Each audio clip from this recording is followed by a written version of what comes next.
Hello साथीहरु, नमस्कार सबैलाई। हेर्नु त आज हामी जाडो महिनामा चिसोमा हामी दाउरा काट्न गएछौँ। दाउरा काट्न हामी काट्दै गर्दा दाउरा ढालेर अनि हामीले यहाँ सबैजनाले मैले चिरे अनि दाइले काट्नुभयो अनि सब दिदीबहिनीहरूले भारी हाल्दैछन्।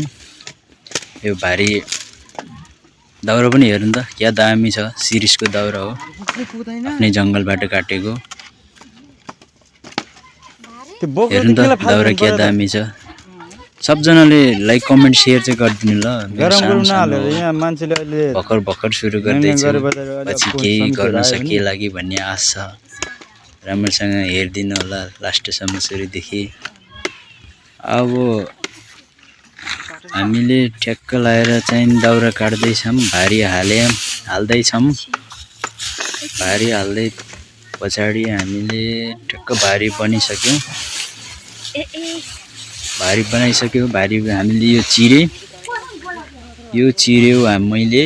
यो चिरेपछि चाहिँ हामीले भारी हालेर अब दाइ र म चाहिँ चिर्दै गर्छौँ। मेरो बुढीले भारी हाल्दैछ। बुढीले भाडी हालेपछि बुढीहरूले लगेर पुर्याउँछ। सक्छ अझै हेर्दै जानु है लास्टसम्म। अहिले फेरि त्यो ओरालोमा गएर चाहिँ के कस्तो छ राम्रोसँग हेरेर चाहिँ प्रतिक्रिया नि दिनु होला। सकेको मात्र आफ्नै जंगलमा हो, अर्काको जंगलमा लोभ लागेर धेरै हालेर अनि तल गएर फेरि अनि ल हामीले दाउरा काटेर एक भारी पुर्याइसक्यौँ। एक भारी पुर्याएर चाहिँ हामीले फेरि भोक लागेर चाहिँ नि चिसो ल्याएर चाउचाउ ल्याएर खाँदैछौँ।